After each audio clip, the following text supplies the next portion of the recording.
वरिष्ठांजवळ अजून तशी काय चर्चा झालेली नाही आहे. फोन केलेला आहे आम्ही, परंतु निकाल आणि धक्कादायक आम्हाला वाटतो आहे. अपेक्षा नव्हती आम्हाला, कारण जवळजवळ आमचे 6च्या 6 आमदारांनी मुख्यमंत्री उपमुख्यमंत्र्यांना कळवलं, सगळ्यांनी भेटी घेऊन सांगितलं.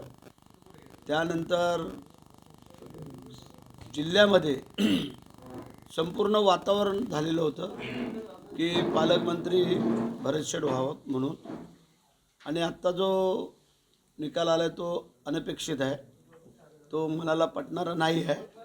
परंतु ठीक आहे, आता जे काय आमचे नेते एकनाथ शिंदेसाहेब जो निर्णय घेतील, जो असेल तो आम्हाला मान्य करावा लागेल, कारण ते आमचे नेते आहेत. त्यांच्या नेतृत्वाखाली आम्ही सगळेजण काम करतो आहे.